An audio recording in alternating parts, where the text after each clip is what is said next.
तो last episode के and पे हमने देखा था कि हमारा जॉन फाइनली वहां पर ब्लू स्पिरिट को एक नाम भी दे देता है और साथ उसे अपना फैमिलियर बना लेता है। तो इसी के साथ ही वहां पर दिखाते हैं कि वो उस बुक की तरफ देखता है और कहता है कि अब यहाँ पर इस बुक का क्या करूं, और वो उससे पूछता है कि यहाँ पर इस बुक को ह्यूमन लेदर के अंदर क्यों लपेटा गया है। वो ब्लू स्पिरिट से पूछता है कि तुम्हें इसके बारे में कुछ पता है, तो वो कहती है कि नहीं, मुझे इस बारे में कुछ भी नहीं पता और मैं ना किसी ब्लू स्पिरिट को जानती हूँ, मुझसे बात मत करो। तुम्हारा जॉन उसे कहता है कि ये क्या, तुम यहाँ पर किस तरह की बातें कर रही हो, मैं तुम्हारा यहाँ पर मास्टर हूँ और तुम्हें यहाँ पर मुझसे बात करनी होगी। ब्लू स्पिरिट उसे कहता है कि मैं यहाँ पर अपना पाइप पीने में बहुत ज्यादा बिजी हूँ, मुझे डिस्टर्ब मत करो। तुम्हारा जॉन उस बुक को ओपन करता है और उसे कहता है कि मैं यहाँ पर इसको पढ़ने वाला हूँ। तो उसके अंदर जो राइटिंग्स होती हैं वो सारी ब्लड के साथ लिखी गई होती हैं। तुम्हारा जॉन कहता है कि हालांकि मुझे समझ नहीं आ रही कि इसके अंदर क्या है, लेकिन मुझे लगता है कि मैं इसको पढ़ सकता हूँ। और इसी के साथ हमारा जॉन जो होता है वहाँ पर उसको पढ़ना स्टार्ट करता है, जबकि वो ब्लू स्पिरिट सोच रही होती है कि इस बेवकूफ को क्या लगता है कि ये यहाँ पर इसको इतनी आसानी से डिक्रिप्ट कर सकता है। ये यहाँ पर शामन्स के लिए लिखी गई, शामन्स ने खुद इस बुक को लिखा था, इसी वजह से सिर्फ और सिर्फ शामन इस बुक को पढ़ सकते हैं। वो उसकी तरफ देखकर वहाँ पर हंसना शुरू कर देती है, जबकि हमारा जॉन उसकी तरफ देखता है और कहता है कि मुझे लगता है कि यहाँ पर मेरे सामने इसलिए हंस रहा है क्योंकि इसे लगता है कि मैं इस बुक को पढ़ नहीं सकता और इतनी आसानी के साथ यहाँ पर ये मेरी बात भी नहीं मानेगी, क्योंकि अगर मैं चाहूँ तो यहाँ पर जबरदस्ती से ये बुक पढ़वा सकता हूँ, लेकिन फिर हम दोनों का रिलेशन खराब हो जाएगा।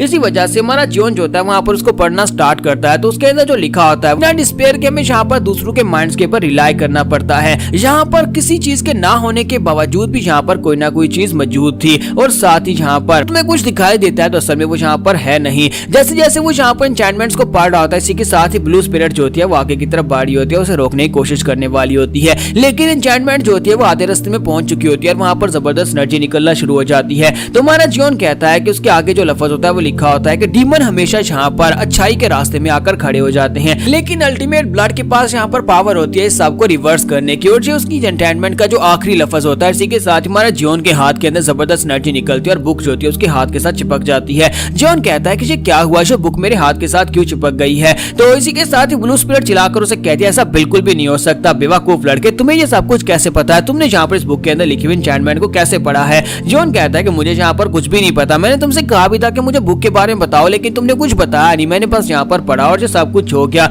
अब मैं क्या करूँ। इसी के साथ ही जॉन को वहाँ पर एक जबरदस्त झटका लगता है कि वहाँ पर बहुत सारी डिमोनिक एनर्जी होती है जो कि उसकी बॉडी के अंदर वहाँ पर उसकी सांस गूंथ रही होती है। तुम्हारा जॉन कहता है कि ये क्या हो रहा है, तो वो उसे कहते हैं कि सांस लो सांस लो। तो वो कहता है कि मैं यहाँ पर कैसे सांस लूं। वो उसे कहती है कि अपनी जिंदा जितनी भी सेंसेस है सभी को शांत कर दो, तुम्हारे अंदर जो कुछ भी है, दिमाग के अंदर जो कुछ भी चल रहा है सबको शांत करो, यहाँ पर फोकस करो। अगर तुम यहाँ पर फोकस करोगे तभी तुम यहाँ पर जिंदा रह पाओगे, वरना तुम यहाँ पर मारे जाओगे। तो वो उसे कहते हैं कि अपनी सारी एनर्जी को यहाँ पर अपने हाथ की तरफ फोकस करो ताकि तुम अपने हाथ के अंदर से डिमोनिक एनर्जी को एक्सपेल कर सको। इसी के साथ हमारा जॉन वैसे ही करता है और उसके हाथ के अंदर से डिमोनिक एनर्जी बाहर निकल जाती है और वो बुक जो होती है उसके हाथ से वहां पर गिर जाती है। तो जॉन कहता है कि यहाँ पर हुआ क्या, जबकि ब्लू स्पिरिट वहां पर सोच रही होती है कि इस लड़के ने यहाँ पर रिचुअल ऑफ अटैचमेंट को एक ही बार में पढ़कर उसको परफॉर्म कर लिया। मुझे लगता है कि ये लड़के के पास मार्शल आर्ट्स तो नहीं है, लेकिन ये लड़का वाकई में ग्रेट क्वालिटीज के साथ पैदा हुआ है। इसकी बॉडी बहुत ज्यादा स्पेशल है, जिसकी वजह से यहाँ पर किसी भी चीज को पहली बार में परफॉर्म कर सकता है और इस बात से वो काफी खुश भी होती है और कहती है मैं यहाँ पर इस बात को विटनेस कर रही हूँ, इस बात को मैंने यहाँ पर हजारों लाखों साल में नहीं देखा, मरने से पहले भी मैंने कभी अपनी जिंदगी में इस तरह का कोई लड़का इतना टैलेंटेड नहीं देखा था।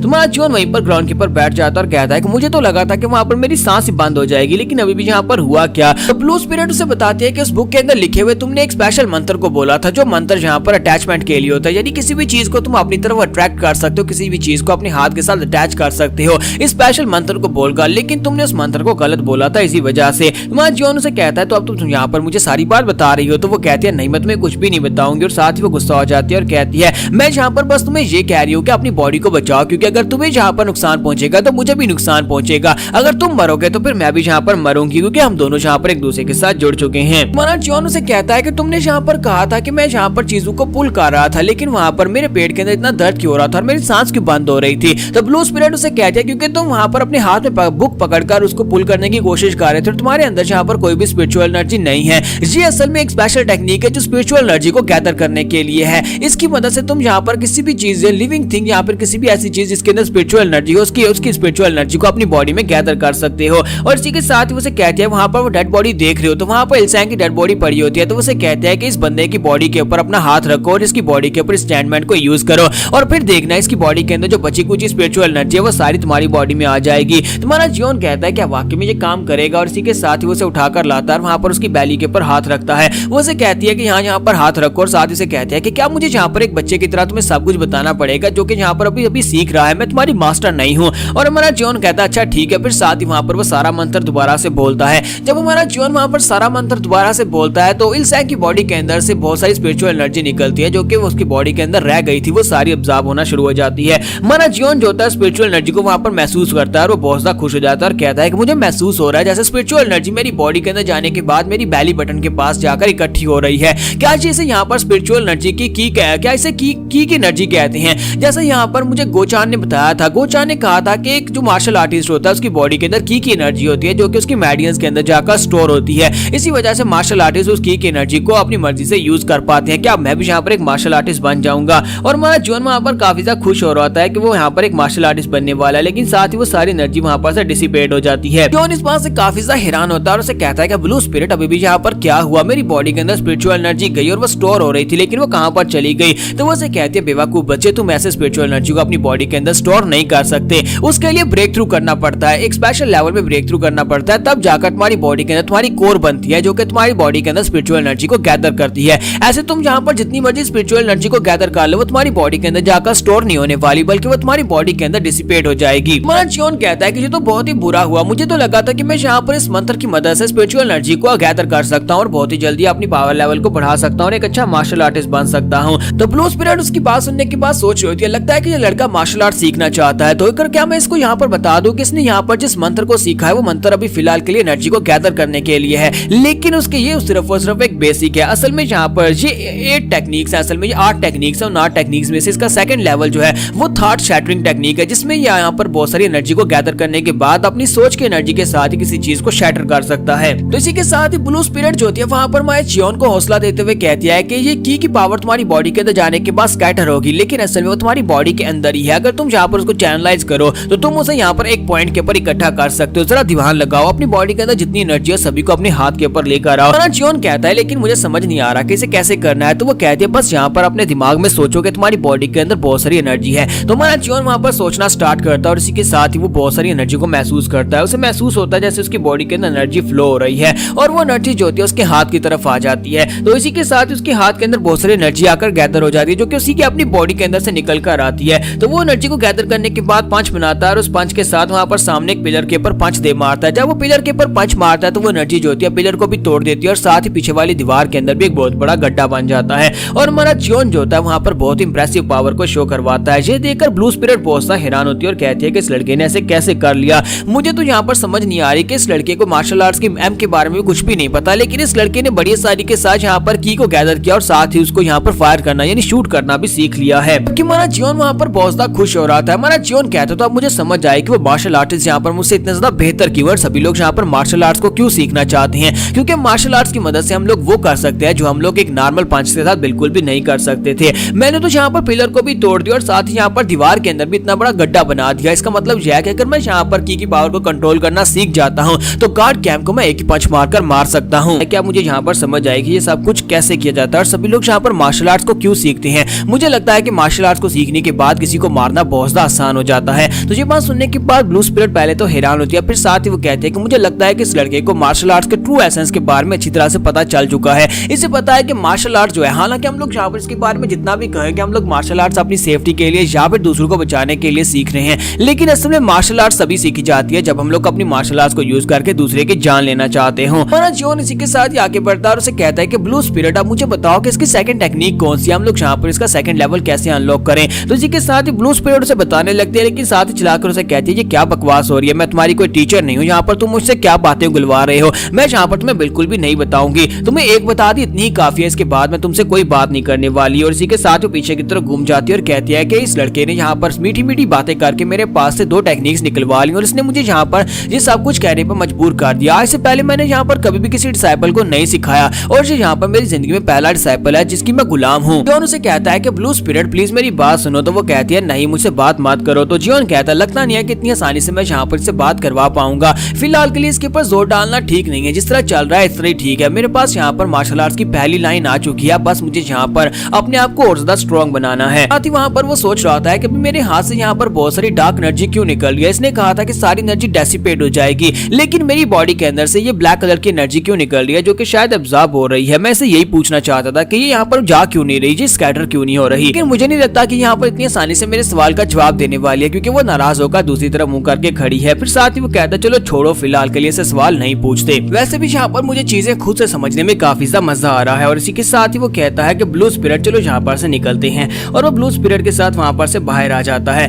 जबकि दूसरी तरफ का सीन दिखाते हैं कि आपको पता होगा कि लेडी सियोक ने अपनी पर्सनल गार्ड को फीनिक्स पवेलियन में भेजा था ताकि वो जाकर शामन के बारे में बता सके कि शामन उनके शामन को किसने मारा है। तो फीनिक्स पवेलियन में पहुंचती है, तो वहां पर पहुंचने के बाद वो अंदर जाती है तो बिल्कुल खाली होता है। वहां पर बहुत सारे स्टैचूज पड़े होते हैं, वहां पर काफी स्कैरी स्टैचूज होते हैं, लेकिन वहां पर एक भी इंसान नहीं होता। और इसी के साथ वो चलते चलते वहां पर सामने जाती है जहां पर एक बड़ा सा स्टैचू होता है। उस बड़े से स्टैचू के सामने छोटा सा दिया जल रहा होता है, तो वो उसके सामने जाकर खड़ी हो जाती है और कहती है मुझे लगता है कि मुझे यहीं पर ही बात करनी होगी, क्योंकि सभी लोग यहीं पर आकर बात करते हैं और मुझे बताया गया था कि मुझे वहां पर जो आग जल रही होगी उसके सामने खड़े होकर सारी बात बतानी है। तो वो कहते हैं कि मुझे पता है कि तुम सभी को पता ही होगा कि मैं यहाँ पर क्या करने के लिए आई हूँ। मुझे यहाँ पर लेडी सियोक ने स्पेशली आपको ये मैसेज देने के लिए भेजा है कि आपका शामन जो हमारे घर हमारे मेंशन में आया था मायोशिन, वो मर चुका है और उसे मारने वाला कातिल भी वहीं पर है। हमारे थर्ड यंग मास्टर जिसका नाम मॉक योंग वून है, उसने उसे मारा है। साथ ही वो अपने पास से 300 सिल्वर कॉइंस निकाल कर वहाँ पर रखती है और कहती है ये 300 सिल्वर कॉइंस मास्टर म्योशिन के हैं, क्योंकि उनसे हमने वादा किया था,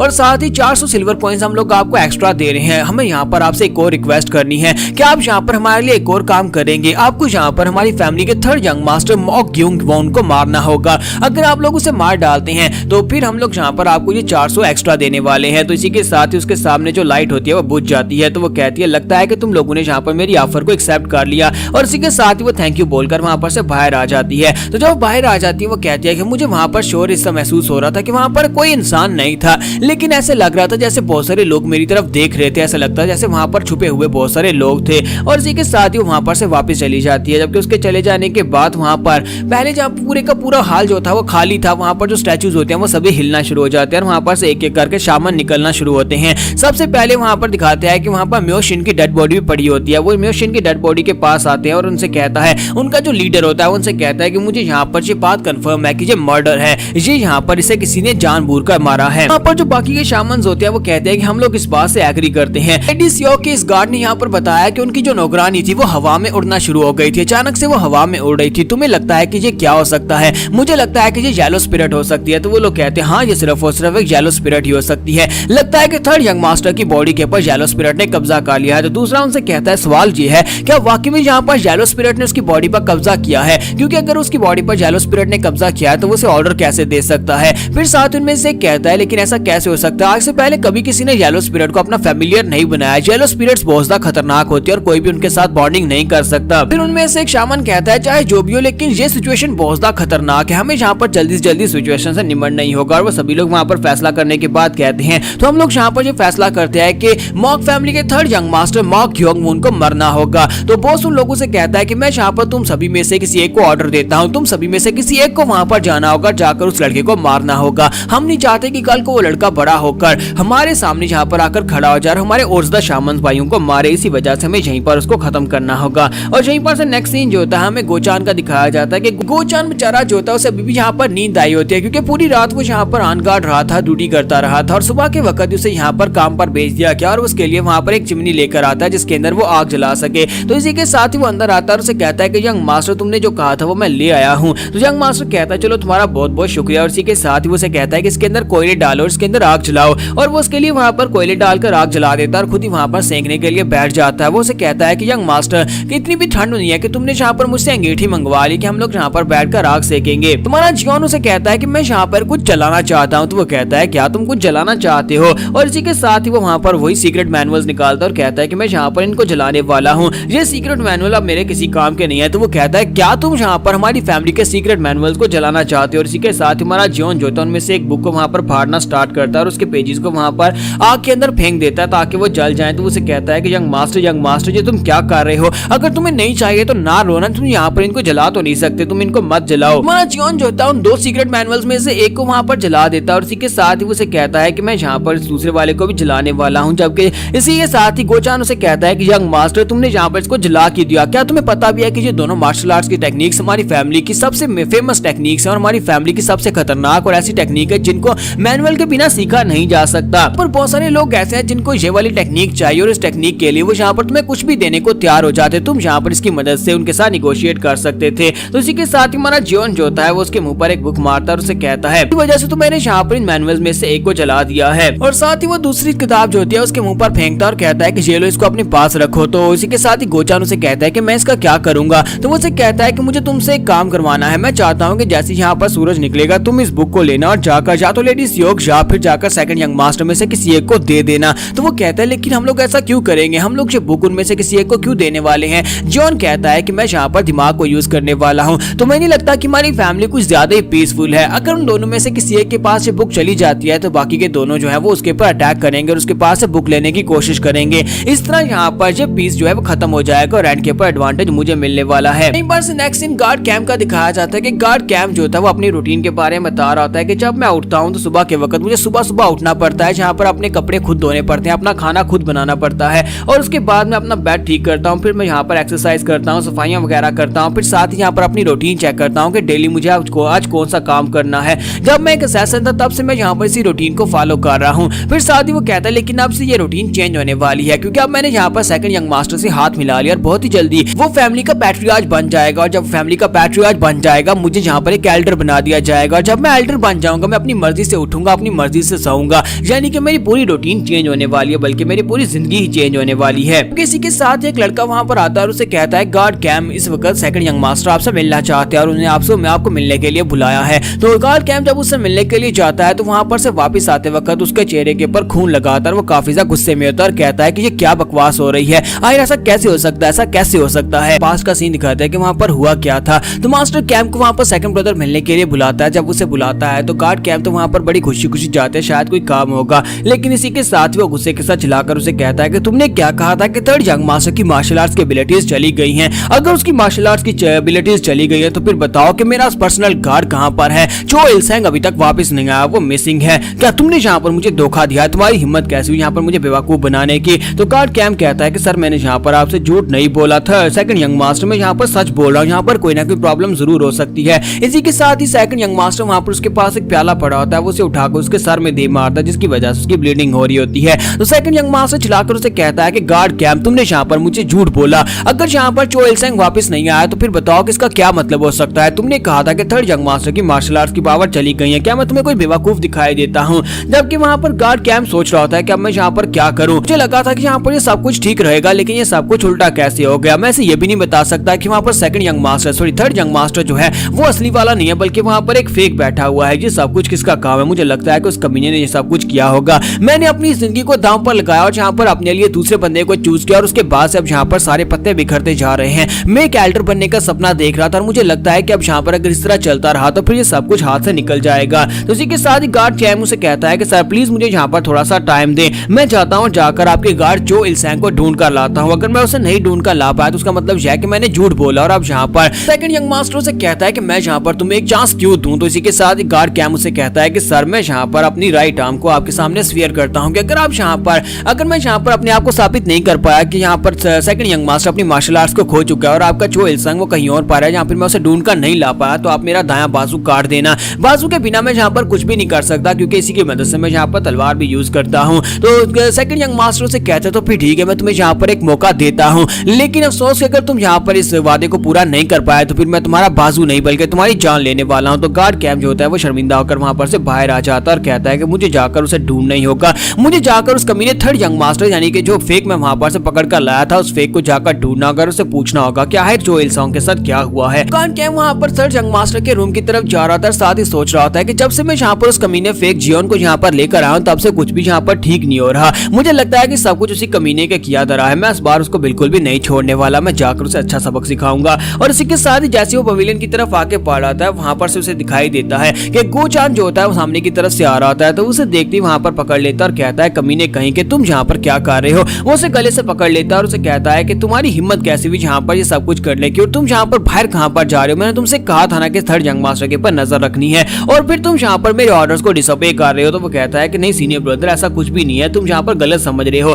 तो वो कहता है कि अच्छा तो मैं यहाँ पर गलत समझ रहा हूँ, फिर तुम कहाँ पर जा रहे हो? क्या तुम उसके साथ मिलकर ये सब कुछ कर रहे हो? क्या तुमने उसके साथ हाथ मिला लिया है? मैंने कहा था कि उसके रूम के बाहर ही रहना, फिर तुम यहाँ पर उसके पवेलियन के बाहर क्या कर रहे हो? और जब उसने उसका कॉलर पकड़ रखा था उसके कॉलर के अंदर से उसे एक बुक दिखाई देती है, ये वही मार्शल आर्ट्स की बुक होती है जो कि इनके फैमिली का हेयरलूम है। तो वो उस बुक को निकालता और कहता है कि ये क्या, ये बुक तुम्हारे पास कहाँ से आई? जब किसी के साथ गोचान चिल्लाकर उसे कहता है कि सीनियर ब्रदर इसे छोड़ दो, इसे मत पकड़ो, लेकिन लेकिन जैसे ही वो उस बुक को देखता है उसे और भी ज्यादा यकीन हो जाता है, क्योंकि वो would heart sword transformation technique होती है जो कि इनकी फैमिली की स्पेशल टेक्निक होती है, यानी सीक्रेट मैनुअल होता है। तो वो बहुत ज्यादा गुस्सा हो जाता है और कहता है गोचान तुमने यहाँ पर मुझे धोखा दिया है, मुझे यकीन नहीं हो रहा कि तुमने यहाँ पर मुझे धोखा दिया। और गोचान बेचारे की तो वाट लग गई, वो उसे बहुत ही बुरी तरह से पीटता है और पीटने के बाद से घसीटता हुआ पवेलियन के अंदर लेकर आता है जहाँ पर थर्ड यंग मास्टर का रूम होता है। तो सभी के सामने वो उसे घसीटता वहां पर लेकर आता है, दरवाजे को किक मारता है और वहां पर अंदर उसे फेंक देता है। और थर्ड यंग मास्टर वहां पर जियोन उसके सामने खड़ा होता है। तो जियोन जब वहां पर उसकी तरफ देखता है गोचान की तरफ, तो उसे कहता है गार्ड कैम वेलकम, काफी दिनों के बाद यहाँ पर तुम वापिस आए हो।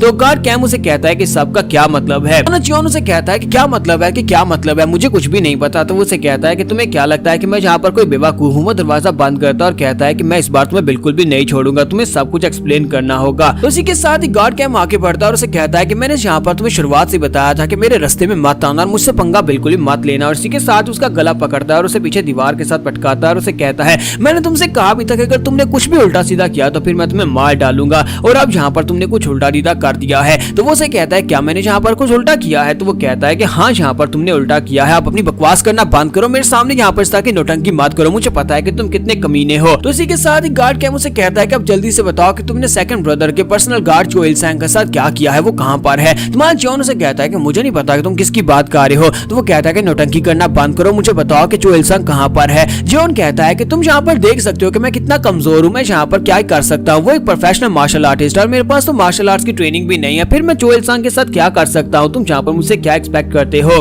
गार्ड कैम भी उसकी बात सुनने के बाद सोच रहा था ये बात तो वाकई में सच है कि ये लड़का यहाँ पर मार्शल आर्ट्स नहीं यूज कर सकता, लेकिन इसके बावजूद मुझे यहाँ पर इतना कुछ अजीब क्यों महसूस हो रहा है कि हमारा जॉन मुसलसल आगे से वहाँ पर डेविलिश स्माइल दे रहा होता है और साथ ही उसे कहता है कि ये बात तुम भी अच्छी तरह से जानते हो कि यहाँ पर इस फैमिली का जो थर्ड सन है उसके पास मार्शल आर्ट्स की ट्रेनिंग नहीं है, अगर उसके पास मार्शल आर्ट्स ही नहीं है तो फिर वो यहाँ पर जो इल्सैंग को कैसे मार सकता है। तो गार्ड कैम जैसे उसके ये लफ्ज सुनता है वो काफी हैरान होता है और कहता है कि ये वाले सेम लफ्ज तो मैंने वहाँ पर सेकंड यंग मास्टर के सामने बोले थे और उसे कहा था कि थर्ड यंग मास्टर अपनी सारी की सारी मार्शल आर्ट्स प्रोग्रेस खो चुका है। तो वो कहता है कि इसका मतलब यह है कि ये सब कुछ तुम ही ने किया है, और इसी के साथ ही वो वहाँ पर अपने पास से नाइफ निकाल लेता है और कहता है कमीने कहीं का मैं तुम्हें मार डालूंगा, तुमने चो इल्सैंग को मार डाला, चो इल्सैंग को मारने के बाद अब तुम यहाँ पर मेरे सामने नौटंकी किए जा रहे हो। और इसी के साथ ही जॉन उसे कहता है कि ये क्या तुम यहाँ पर क्या करने वाले हो, क्या तुम मुझे मार डालोगे। तुमने यहाँ पर अपनी साइड्स को बड़ी तेजी के साथ स्विच किया, पहले तुम यहाँ पर मुझे लेकर आए लेकिन उसके बाद अब तुम यहाँ पर सेकंड यंग मास्टर के पास चले गए, लेकिन अब यहाँ पर फेक मर चुका और फेक के मरने के बाद अब यहाँ पर मैं हूँ, मैंने यहाँ पर क्योंकि सेकंड यंग मास्टर के पर्सनल गार्ड को मार दिया है, इसका मतलब यह है कि सारे के सारा इल्जाम तुम्हारे ऊपर आने वाला है, क्योंकि तुमने जाकर उसे कहा था कि थर्ड यंग मास्टर के पास उसकी मार्शल आर्ट्स नहीं है, इसका मतलब यह है कि तुम भी सब में शामिल और वो तुम्हारे ऊपर ही सारा इल्जाम लगाएगा। तो इसी के साथ ही गार्ड कैम जो था अपना ब्लेड घुमाकर उसके कंधे के अंदर धंसा देता है, वहां पर उसके ऊपर अटैक करना स्टार्ट करता है और उसे पीछे की तरफ गिरा देता है। तो हमारा जॉन अपने कंधे पे हाथ रखकर बैठा होता है, जबकि इसी के साथ ही गार्ड कैम वहीं पर नीचे गिर जाता है और सोच रहा होता है कि इसकी बात वाकई में सच है, सेकंड यंग मास्टर सारे का सारा शक मेरे ऊपर ही करने वाला है। तो वो उसे कहता है कि 3 साल के लिए मैं यहाँ पर अपनी रगड़ता रहा, 3 साल के लिए मैं यहाँ पर इन सभी के लिए सारे काम करता रहा, मेरे पैदा होने के बाद मेरे पेरेंट्स मर गए और उनके मरने के बाद जब मैं यहाँ पर ऑर्फन था उसके बाद मैंने एक असैसिन ऑर्गेनाइजेशन को ज्वाइन किया, मैं एक असैसिन की ड्यूटी करता रहा, लेकिन मुझे वो काम बिल्कुल पसंद नहीं था और उसके बाद से इस सेक्टर में मैंने जैसे तैसे करके अपनी पोजीशन बनाई और यहाँ पर पूरे 3 साल के लिए इन सभी के काम करता है, यहाँ तक इनके जूते भी उठाता रहा हूँ ताकि एक दिन मैं यहाँ पर एक एल्डर बन सकूँ। जब मेरे पास मौका था, लेकिन तुम्हारी वजह से वो सारे का सारा मौका मेरे हाथ से निकल गया और तुम्हें क्या लगता है कि मैं 3 साल की अपनी मेहनत को ऐसे जाने दूंगा। उसे कहता है कि अब जबकि यहाँ पर सेकंड यंग मास्टर का गार्ड मर चुका है तो वो तो मुझे यहाँ पर मार ही डालेगा, तो अगर मैं यहाँ पर मरने वाला हूँ तो फिर मैं तुम्हें क्यों छोड़ दूं, मैं तुम्हें भी यहाँ पर मार डालूंगा, मेरे पास और कोई भी ऑप्शन नहीं है, मुझे यहाँ पर तुम्हें मारकर भागना होगा, मैं यहाँ पर तुम्हें मारकर भाग जाऊंगा। और इसी के साथ ही वो कहता है कि अब तुम यहाँ पर मरने वाले हो। फिर साथ ही वो कहता है नहीं मुझे याद आया, फिर साथ ही वो आगे बढ़ता है और उसे कहता है कि तुमने यहाँ पर चो इल्सैंग को तो मार दिया है, उसके मरने के बाद हम लोग यहाँ पर कुछ भी नहीं कर सकते, लेकिन मुझे लगता है कि हम लोग यहाँ पर एक चीज को रिप्लेस कर सकते हैं। वो उसे कहता है कि जल्दी से बताओ कि वो सीक्रेट मैनुअल का दूसरा हिस्सा कहाँ पर है, क्योंकि वहाँ पर 2 बुक्स थी। वो एक बुक को अपने पास से निकालता और कहता है कि तुम्हें ये बुक मुझे नहीं पता कहाँ पर से मिली, लेकिन अगर तुम इस सीक्रेट मैनुअल का दूसरा हिस्सा मुझे दे देते हो तो वो दोनों सीक्रेट मैनुअल जाकर मैं सेकंड यंग मास्टर को दे दूंगा और उसके बाद वो खुश हो जाएगा और चो इल्सैंग की मौत को भूल जाएगा और मुझे दोबारा से एक्सेप्ट कर लेगा। तो वो उसे कहता है अब जल्दी से बताओ कि तुम्हें यहाँ पर इस दूसरी बुक को कहाँ पर रखा है। तो वो कहता है कि मुझे नहीं पता। तो गार्ड कैम कहता है कि अपनी बकवास बंद करो, तो लगता नहीं है कि तुम यहाँ पर सिचुएशन को समझ रहे हो, मैं यहाँ पर तुम्हें वाकई में मार डालूंगा अगर तुमने यहाँ पर मुझे नहीं बताया। तो इसी के साथ ही हमारा जॉन उसे कहता है कि मेरे पास यहाँ पर दूसरी बुक नहीं है, जबकि गार्ड कैम उसे कहता है कि मैं यहाँ पर बहुत ज्यादा सब्र से काम ले रहा हूँ, लेकिन मेरे पास इतना सब्र नहीं बचा, अब जल्दी से बता दो वरना मैं वाकई में तुम्हें मार डालूंगा। तुम्हारा जॉन उसे कहता है अच्छा ठीक है मैं तुम्हें देने को को तैयार हूँ। और इसी के साथ ही गार्ड कैम वहाँ पर सोच रहा था कि ये लड़का मेरे सामने कुछ ज्यादा ही ऑलमाइटी बनने की कोशिश कर रहा था, लेकिन असल में ये है तो एक छोटा बच्चा ही। मैंने यहाँ पर प्रेशर डाला तो ये मान गया। और इसी के साथ ही वो कहता है कि चलो जल्दी से अब यहाँ पर मुझे वो बुक दे दो। तो उसके सामने अपना हाथ करता है और कहता है कि बुक निकाल कर मुझे दो। तो इसी के साथ ही जॉन अपना हाथ उसके हाथ के ऊपर रख देता है। इस बात से गार्ड कैम बहुत ज्यादा हैरान होता है और कहता है क्या यहाँ पर कोई मजाक हो रहा है। तुम्हारा जॉन उसे कहता है कि तुम्हें जो चाहिए था मैंने तुम्हें दे दिया, मैं तुम्हें सीक्रेट मैनुअल दे रहा जो तुम्हें मुझसे चाहिए था, क्योंकि वो जो कुछ भी था वो सब कुछ अब मेरे दिमाग में है। मैंने उस पूरे के पूरे को याद कर लिया और साथ ही बाकी के हिस्से को जला दिया है। ये बात सुनने के बाद गार्ड कैम कहता है कि तुम्हारी हिम्मत कैसे हुई यहाँ पर ये वाली बात करने की। और इसी के साथ ही हमारा जॉन जो होता है उसका हाथ वहाँ पर कस के पकड़ लेता है और उसे कहता है कि गार्ड कैम तुम्हारा बहुत बहुत शुक्रिया यहाँ पर खुद मेरे हाथ में अपना हाथ देने के लिए, क्योंकि साथ ही वो अट्रैक्शन आर्ट को यूज करते हुए उसकी बॉडी के अंदर से उसकी एनर्जी को एब्जॉर्ब करना शुरू कर देता है और उसका हाथ उसके हाथ के साथ चिपक जाता है। गार्ड कैम कहता है कि ये तुम क्या कर रहे हो, और वो इस बात से बहुत ज्यादा हैरान होता है और कहता है कि ये लड़का मेरी एनर्जी को एब्जॉर्ब कर रहा है, ऐसा कैसे हो सकता है, ये मेरी एनर्जी को कैसे एब्जॉर्ब कर सकता है, इसके पास कोई मार्शल आर्ट्स नहीं है, फिर यहाँ पर एनर्जी को एब्जॉर्ब नहीं कर सकता। जबकि मेरा जॉन वहाँ पर सोच रहा था कि मैं यहाँ पर यही सोच रहा था कि मैं इस टेक्निक को किसके ऊपर यूज करूं, मैं जिंदा सब्जेक्ट के ऊपर इस टेक्निक को यूज करना चाहता था और फाइनली तुम यहाँ पर खुद ही आ गए।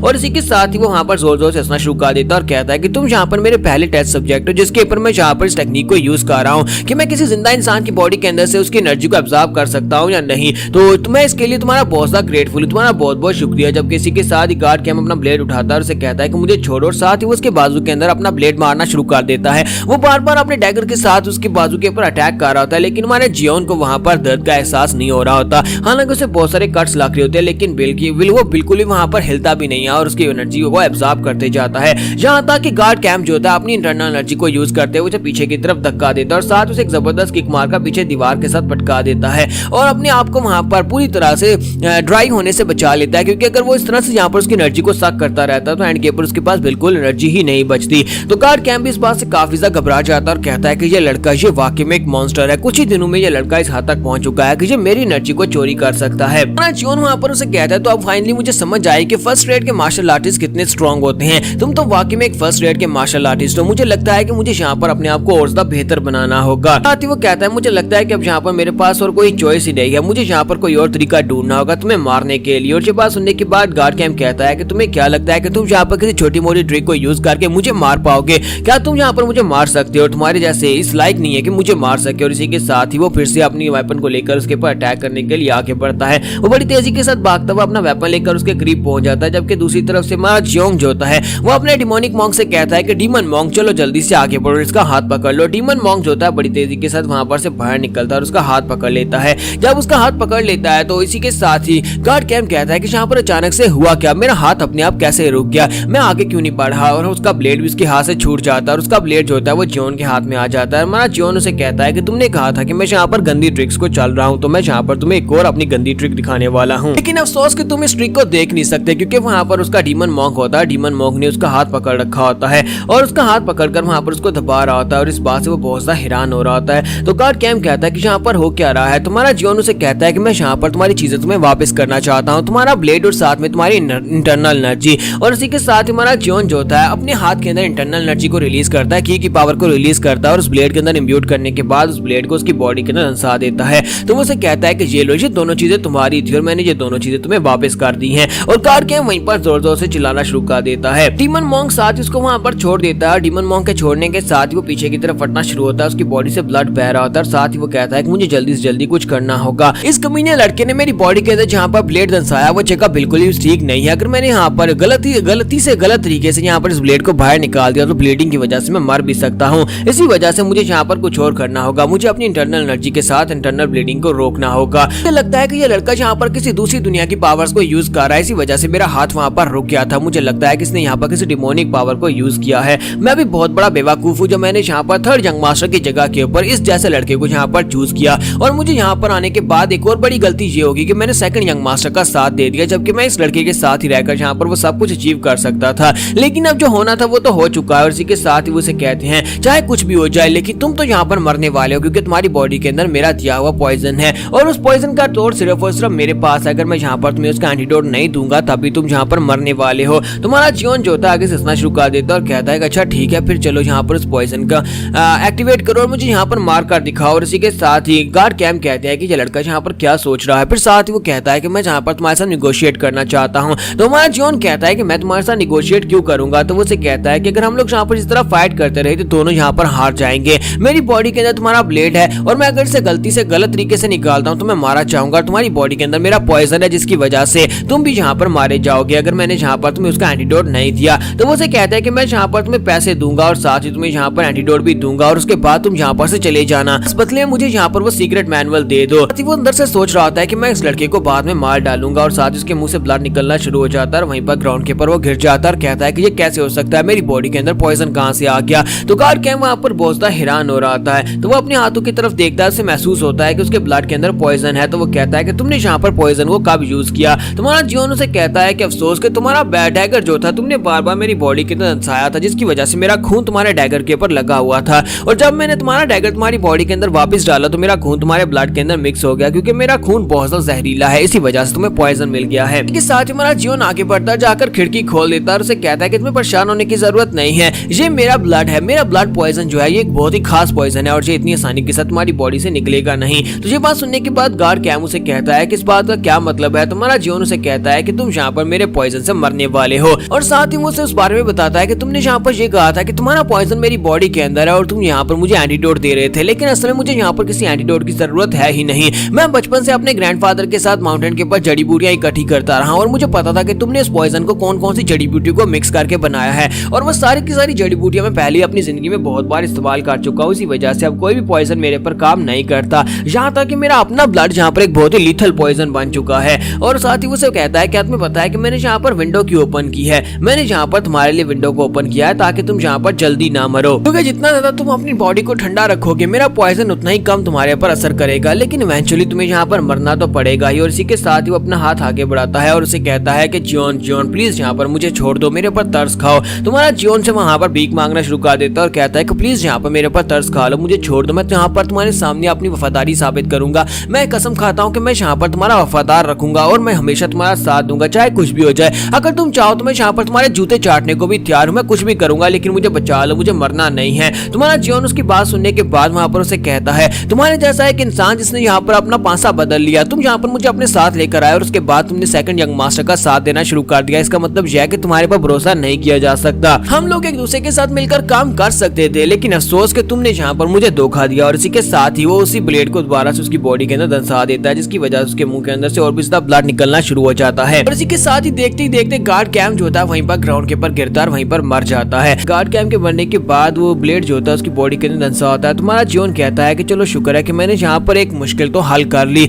यहाँ पर अभी मुझे काफी ज्यादा दर्द हो रहा है क्योंकि इसने अपने ब्लेड के साथ मेरी बॉडी को बहुत ही बुरी तरह से पियर्स किया था। और इसी के साथ ही वो कहता है कि चलो देखते हैं कि अब यहाँ पर और क्या है। और साथ ही उसके पास से बुक भी वापस ले लेता है जो बुक यहाँ पर वो गोचान के पास से छीन कर लेकर आया था। और इसी के साथ ही वो कहता है कि शुक्र है कि यहाँ पर मैं इसको मार पाया हूँ, वरना इसने यहाँ पर मुझे मार देना था और कोई यहाँ पर मेरी रियल आइडेंटिटी को भी नहीं जान पाएगा, क्योंकि सिर्फ और सिर्फ इसी और गार्ड गोचान इन दोनों को मेरी रियल आइडेंटिटी के बारे में पता था। फिर साथ ही वो गोचान की तरफ देखता और कहता है क्या मैं यहाँ पर गार्ड गोचान को भी मार डालूं क्योंकि इसे मेरी रियल आइडेंटिटी के बारे में पता है। फिर साथ ही वो कहता है नहीं, इसे मारने की जरूरत नहीं है क्योंकि इसने यहाँ पर सच्चाई नहीं बताई थी। अगर इसने गार्ड कैंप को बताना होता तो ये पहले बता सकता था कि मैंने दूसरे मैनुअल को जला दिया है। इसका मतलब यह है कि ये थोड़ा बहुत वफादारी के लायक है। और इसी के साथ ही वो उसे कहता है कि चलो जल्दी से उठकर खड़े हो जाओ, मुझे पता है कि तुम होश में हो। तो गार्ड गोचान जल्दी से उठकर बैठ जाता और कहता है जी सर मैं उठ गया। फिर साथ ही उसे कहता है कि तुम्हें कैसे पता चला कि मैं यहाँ पर होश में हूँ। तुम्हारा जियोन उसे कहता है कि जब हम लोग यहाँ पर फाइट कर रहे थे मैं तुम्हारी तरफ देख रहा था कि तुम्हारी बॉडी अपने आप यहाँ पर से सरक रही थी। कम से कम एक्टिंग तो अच्छी कर ही सकते थे। अगर तुम यहाँ पर बेहोश होने की एक्टिंग कर रहे हो तो कम से कम यहाँ पर से नीचे से सड़क कर साइड के ऊपर तो ना हो। तुम्हें कहीं डर था कि कहीं हम लोग तुम्हारे पर पाँव ना रख दें, इसी वजह से तुम सरक कर साइड के ऊपर हो रहे थे।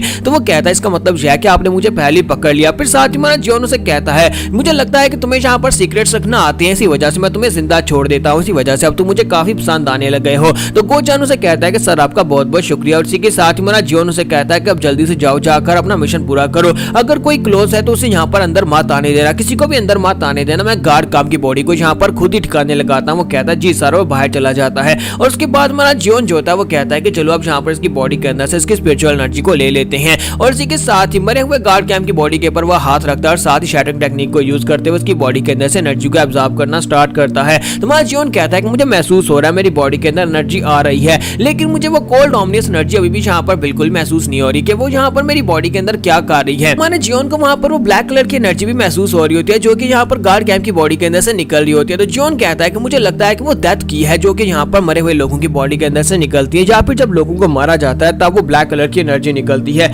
और वो सारी की सारी डेथ की को वहाँ पर एब्जॉर्ब करना शुरू कर देता है। जॉन कहता है कि मैं यहाँ पर महसूस कर रहा हूँ, मुझे यहाँ पर वैसे ही सेम फीलिंग आ रही है जैसे मैंने पहली बार यहाँ पर एनर्जी की एनर्जी को अपनी बॉडी के अंदर एब्जॉर्ब करते हुए महसूस की थी। और इसी के साथ ही वो उस की एनर्जी को एब्जॉर्ब करना शुरू करता है और कहता है कि मैं यहाँ पर क्या करूँ, अगर मुझे यहाँ पर और ज्यादा की एनर्जी चाहिए ताकि मैं अपनी कोर बना सकूँ तो क्या मुझे यहाँ पर लोगों को मारते रहना होगा, क्या मैं और बहुत सारे लोगों को मार डालूं तब जाकर मैं उनकी एनर्जी को एब्जॉर्ब करके अपने आप को स्ट्रॉन्ग बना सकता हूं। फिर साथ ही वहां पर दिखाते हैं कि ब्लू स्पिरिट भी वहां पर से बाहर निकलती है और उसे कहती है कि इवल मॉन्क, मुझे लगता है कि तुम यहाँ पर इस लड़के को देख रहे हो कि ये लड़का किस तरह से यहाँ पर डेथ एनर्जी को कंट्रोल कर रहा है, इसी वजह से यहाँ पर तुम्हें भी कंट्रोल कर पाया है क्योंकि तुम्हारी एनर्जी जो है वो डेथ एनर्जी के साथ रिलेटेड है। मुझे लगता है कि ये लड़का बिल्कुल एक मॉन्स्टर की तरह है। और इसी के साथ ही हमारा जॉन जो होता है वो उठकर खड़ा होता है, अपने हाथों की तरफ देखता है, उसके अंदर से बहुत सारी डेथ एनर्जी निकल रही होती है। और दूसरी तरफ यहाँ पर सेकंड यंग मास्टर का सीन दिखाते हैं कि सेकंड यंग मास्टर का फर्स्ट रेड का गार्ड जॉन जो होता है उसके पास खड़ा होता है और उसे कहता है कि यंग मास्टर, ऐसा नहीं लगता कि यहाँ पर गार्ड कैम जो है वो झूठ बोल रहा था, मुझे लगता है कि उसने सच ही बोला होगा। तो वो कहता, हाँ मुझे पता है कि वो सच ही बोल रहा था कि थर्ड यंग मास्टर की मार्शल आर्ट चली गई है, लेकिन मुझे यहाँ पर उसके सामने स्ट्रिक्ट बनकर उसे दिखाना था। मैं उसे यहाँ पर ये दिखाना चाहता था कि मैंने उसे वेलकम करने के लिए यहाँ पर एक पार्टी रखी थी, इसका मतलब ये नहीं कि वो मेरे सर के ऊपर चढ़कर नाचना शुरू कर दे। कल को मैं फैमिली का पैट्रियार्च बन जाऊंगा और मैं नहीं चाहता कि मुझे यहाँ पर उसकी बॉसीनेस को फेस करना पड़े या उसके एटीट्यूड को फेस करना पड़े। इसी वजह से मैंने यहाँ पर उसके सामने ये बात रखी, मैंने उसे बता दिया कि यहाँ पर बॉस कौन है और नौकर कौन है। और इसी के साथ ही वहाँ पर अपनी तलवार उठाता है और उसे कहता है कि मुझे लगता है कि अब यहाँ पर बहुत ही जल्दी मैं इस फैमिली का पैट्रियार्च बनने वाला हूँ और पैट्रियार्च बनने के बाद मुझे सभी लोगों को उनकी जगह दिखानी पड़ेगी। उसका गार्ड उसे कहता है कि सर आप वाकई में बहुत ज्यादा समझदार इंसान है, मुझे लगता है कि आप ही को यहाँ पर सेक्टर का पैट्रियार्च बनना चाहिए। और इसी के साथ ही वो आगे ससना शुरू कर देता है। फिर साथ ही गार्ड अंदर से सोच रहा होता है कि मुझे लगता है कि मैंने यहाँ पर बहुत ही अच्छा फैसला किया सेकंड यंग मास्टर के साथ लॉयल रहकर, और मुझे लगता है कि यही यहाँ पर फैमिली का नया पैट्रियार्च बनने वाला है क्योंकि यहाँ पर काफी समझदार भी है। और इसी के साथ दरवाजा खुलता है, गार्ड भागता हुआ अंदर आता है और कहता है कि सर एक प्रॉब्लम हो गई है। सेकंड यंग मास्टर से कहता है कि अब बताओ कि अब क्या हो गया। तो वो कहता है सर गार्ड कैम ये गार्ड कैम के बारे में है। तो वो कहता है गार्ड कैम का क्या उसने यहाँ पर क्या किया। तो वो कहता है सर गार्ड कैम ने वहां पर जाकर थर्ड यंग मास्टर को मारने की कोशिश की, थर्ड यंग मास्टर के पैलेस में जाकर उसे मारने की कोशिश की। तो ये बात सुनने के बाद दोनों ही काफी ज्यादा हैरान होते हैं। सेकंड यंग मास्टर कहता है कि गार्ड कैम तो मेरी उम्मीद से भी ज्यादा बेवकूफ निकला, मैंने कहा था कि उसके पास से जाकर सीक्रेट मैनुअल्स लेकर आए या फिर उसे जाकर पता करे कि मेरा स्पेशल गार्ड कहां पर चला गया, चोएल संग कहां पर चला गया, लेकिन उसने जाकर उसे मारने की कोशिश कर दी। तो कुछ ज्यादा बेवकूफी वाला फैसला हुआ। लेकिन वो गार्ड उनसे कहता है कि सर मेरी बात तो पूरी सुन ली, असल में यहाँ पर ये नहीं हुआ, असल में हुआ यह है कि उसने जाकर उसे मारने की कोशिश की लेकिन उसके पास से गार्ड कैम का कुछ अता पता नहीं है। लेकिन थर्ड यंग मास्टर ने यहाँ पर सभी के सामने अनाउंस किया है कि सेकंड यंग मास्टर ने गार्ड कैम को यहाँ पर थर्ड यंग मास्टर को मरवाने के लिए भेजा था। ये सारे का सारा इल्जाम इस वक्त आपके ऊपर लग चुका है, सभी लोग यहाँ पर आपको ही कल्प्रेट समझ रहे हैं। ये बात सुनने के बाद वो बहुत सा गुस्सा हो जाता है। सेकंड यंग मास्टर अपनी तलवार उठाता है और कहता है कि उस कमीने की इतनी हिम्मत, उसने मेरे पर इल्जाम लगा दिया। वो अपनी तलवार लेकर वहां पर से उठता है ताकि जाकर वो थर्ड यंग मास्टर को मार सके। तो वो कहता है मैं जाकर खुद उससे बात करता हूँ, अगर उसकी इतनी हिम्मत कैसे हुई।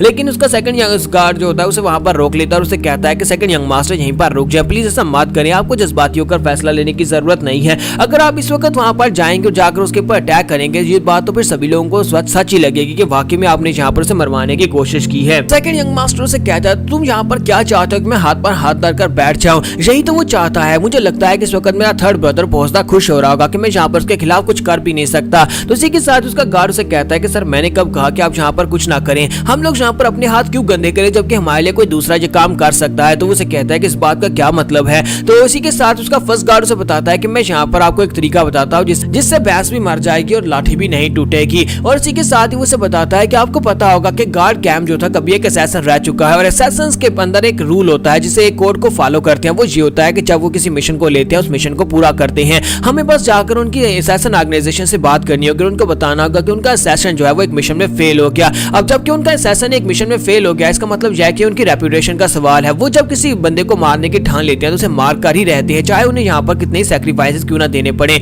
हालांकि गार्ड कैम रिटायर हो चुका था लेकिन फिर भी यहाँ पर असैसिन्स जो है वो रूल्स को फॉलो करते हैं और उनकी जगह के ऊपर अगर हम जाकर उनसे कहें कि थर्ड यंग मास्टर ने उनके असैसिन को मार दिया है तो वो लोग इस मिशन को कंटिन्यू करेंगे और इस मिशन को पूरा करने के लिए जरूर आएंगे। मैं जाकर उनसे बात करूंगा। यहाँ पर असैसिन्स की एक बहुत ही स्पेशल टुकड़ी रहती है यहाँ पर हमारे सिटी के अंदर रहती है और उनसे जाकर मैं बात करने वाला। उन्हें फ्लाइंग असैसिन सेक्टर कहते हैं। फ्लाइंग असैसिन सेक्टर के लोगों से जाकर थर्ड यंग मास्टर को मारने की बात करूंगा। तो ये बात सुनने के बाद सेकंड यंग मास्टर से कहता है बहुत ही अच्छी बात है, ठीक है जाओ जाकर उनसे बात करो, ये बहुत ही अच्छा रहेगा अगर वो यहाँ पर मेरे थर्ड ब्रदर को मार डालते हैं।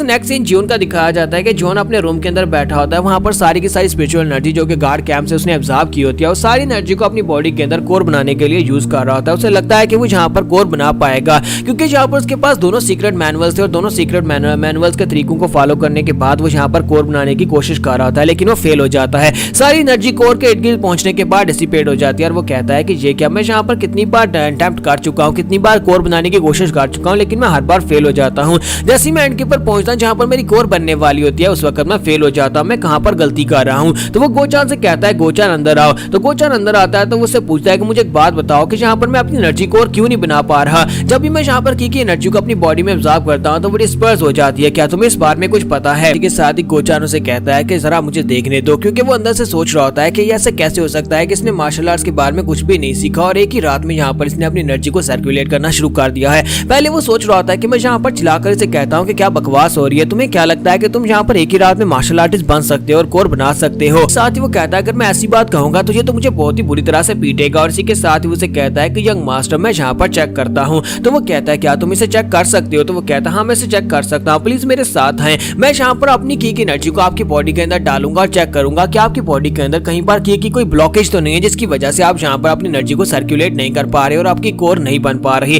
तो वो कहता है क्या ऐसा हो सकता है, और इसी के साथ ही वो उसे अपने साथ लेकर साइड के ऊपर नीचे बैठ जाता है और उसके पीछे बैठकर अपने दोनों हाथ जो होता है उसकी कमर के ऊपर रखता है और उसे कहता है अब बस चुपचाप यहाँ पर अपनी एनर्जी को यहाँ पर अपनी बॉडी के अंदर सर्कुलेट करना स्टार्ट करो, मैं देखता हूँ कि शायद इसके अंदर कोई ब्लॉकेज हो। और इसी के साथ ही वो अपनी एनर्जी को सर्कुलेट करना स्टार्ट करता है। जब वो एनर्जी को सर्कुलेट करना स्टार्ट करता है तो गोचान अपनी एनर्जी को उसकी बॉडी के अंदर भेजता है। जैसे वो यहाँ पर एनर्जी को उसकी बॉडी के अंदर भेजता है तो पता चलता है कि इसकी बॉडी के अंदर जितने मेरिडियन पॉइंट्स हैं वो सारे के सारे अनलॉक्ड हैं, कोई एक भी ब्लॉक नहीं है। और ऐसे लगता है जैसे ये बचपन से यहाँ पर मार्शल आर्ट्स की ट्रेनिंग कर रहा हो। तो गोचान भी इस बात से बहुत ज्यादा हैरान होता है, क्योंकि हमारे जियोन को इसके बारे में पता ही नहीं था कि वो बचपन से यहाँ पर मार्शल आर्ट साथ साथ सीख रहा था, जिसकी वजह से उसकी मेरिडियंस पूरी तरह से ओपन होती हैं। तो वो कहता है ये तो वाकई में एक जीनियस है, अगर ये यहाँ पर ठीक तरह से ट्रेनिंग करे तो मुझे लगता है कि ये बहुत ही जल्दी गार्ड गेम से भी आगे निकल जाएगा। साथ ही वो कहता है कि लेकिन मसला कहाँ पर आ रहा है, ये सारी की सारी एनर्जी को एक जगह के ऊपर गैदर करके उसके साथ कोर क्यों नहीं बना पा रहा। लेकिन जैसे ही वहाँ पर उसके बैली एरिया के करीब पहुंचता है अपनी एनर्जी के साथ सेंस करता है, उसे पता चलता है कि वहाँ पर बहुत सारी डिमोनिक एनर्जी होती है,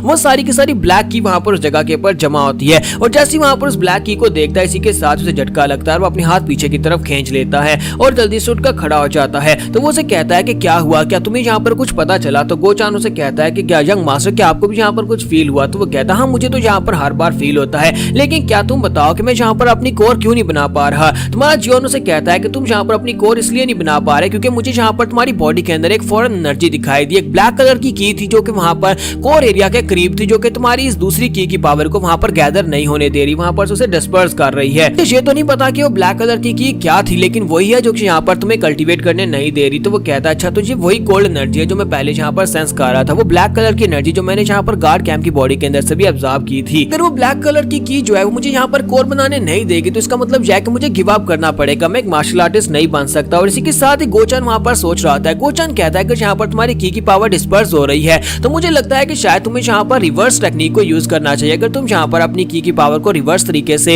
इसको अपनी बॉडी के अंदर कोर बनाने की कोशिश करो तो शायद ये काम कर जाए। तो ये बात सुनने के बाद हमारा जियोन जो होता है वहाँ पर से कहता है अभी तुमने यहाँ पर क्या कहा कि मुझे यहाँ पर इसका उल्टा करना चाहिए, क्या यहाँ पर जब ऐसा पॉसिबल है। तो गोचान कहता है कि मैं तो सिर्फ और सिर्फ अपने माइंड का एक आइडिया बोल रहा था, मुझे नहीं पता कि ये पॉसिबल है भी या नहीं, कोई यहाँ पर की सर्कुलेशन को रिवर्स कैसे कर सकता है। जबकि जियोन उसे कहता है कि मुझे जरा सोचने दो, मुझे लगता है कि ऐसा हो सकता है। और इसी के साथ ही वो कहता है कि तुमने बिल्कुल ठीक कहा, मुझे लगता है कि मुझे अपनी की को रिवर्स तरीके से सर्कुलेट करना चाहिए। जब यहाँ पर नॉर्मल लोग जो है वो इसे डायरेक्ट तरीके से सर्कुलेट करने, मैं इसे यहाँ पर रिवर्स तरीके से सर्कुलेट करूंगा। और इसी के साथ ही वहीं पर बैठ जाता है। जबकि गोचान उसे कहता है कि ये तुम क्या कर रहे हो। तो वो कहता है जैसा तुमने कहा मैं बिल्कुल वैसा ही कर रहा हूँ। इसके साथ ही गोचान उसे चिल्लाकर बताने लगता है कि अगर तुम यहाँ पर रिवर्स सर्कुलेशन करते हो तो फिर यहाँ पर तुम्हारी की ब्लॉकेज हो जाएगी, तुम्हारी मेरिडियंस ब्लॉक हो जाएंगी। लेकिन जैसे वो उसे पूरी बात बताने लगता है इसी के साथ ही वहाँ पर टू स्पिरिट अपनी एनर्जी के साथ उसका मुंह बाइंड करती है और उसे खींचकर पीछे ले आती है और कहती है कि अपनी बकवास बंद करो, तुम उसे ये बात नहीं बता सकते। जबकि इसी के साथ ही हमारा जीवन वहाँ पर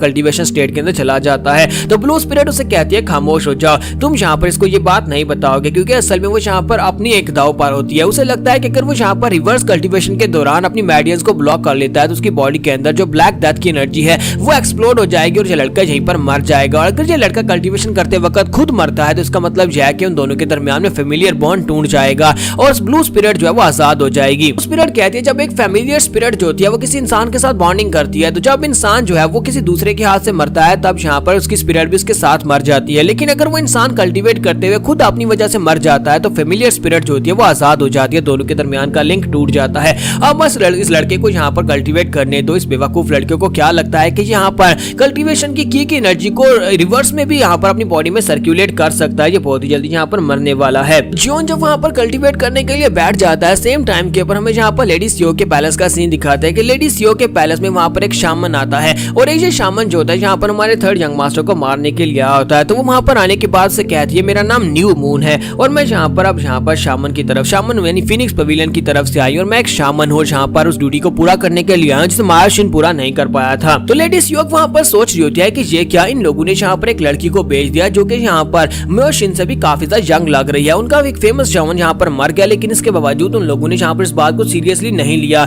लेकिन इसी के साथ ही न्यू मून उसे कहती है कि आपको यहाँ पर परेशान होने की जरूरत नहीं है, हमारा डिसाइपल यहाँ पर आपके पैलेस में रिचुअल परफॉर्म करते हुए मारा गया और जिस बंदे ने इसे मारा है हम लोग उसका बदला जरूर लेकर रहेंगे। तो ये बात सुनने के बाद लेडी सीओ कहती है कि इसने यहाँ पर म्योशिन का डिसाइपल कहा, इसका मतलब यह है कि इस लड़की का लेवल जो है वो म्योशिन से ज्यादा हायर है, ये उसकी मास्टर हो सकती है। तो इसी के साथ ही वो उसे बताती है कि आपको बिल्कुल परेशान होने की जरूरत नहीं है। मैं यहाँ पर आपको एक बात तो क्लियर बता ही दूं कि आपका जो थर्ड सन है वो आज यहाँ पर मरने वाला है, क्योंकि उसके मरे बिना मैं यहाँ पर से जाऊंगी नहीं। तो ये बात सुनने के बाद लेडी सीओ को उसे कह दिया हम लोग भी तो यही चाहते हैं कि उसे मार डालो, हम लोग ये नहीं चाहते कि उसे यहाँ पर एक्सरसाइज करो, हम चाहते हैं बस उसे मार डालो। तो न्यू मून कहती है कि अब जबकि यहाँ पर आपने फैसला कर लिया है तो फिर क्या हम लोग यहाँ पर स्टार्ट कर सकते हैं। और इसी के साथ ही वहाँ पर एन्चेंटमेंट स्टार्ट करती है। जैसे वो एन्चेंटमेंट स्टार्ट करती है इसी के साथ ही मार्शिन जो होती है उसकी बॉडी भी वहाँ पर साथ लेकर आई होती है। तो मार्शिन वहाँ पर उसके सामने पड़ा होता है, वो अपने पास एक डैगर निकालती है और कहती है कि जैसे जैसे मैं इस डैगर को इसकी बॉडी के अंदर डालूंगी वैसे वैसे वहाँ पर रिचुअल परफॉर्म होता जाएगा, क्योंकि यहाँ पर इसको जिस बंदे ने मारा है जो जाकर उसी को पकड़ने वाला है। इसकी बॉडी के अंदर से जो डेविल स्पिरिट निकलेगी वो डेविल स्पिरिट उसी को जाकर पकड़ेगी जिसने यहाँ पर इसको मारा है।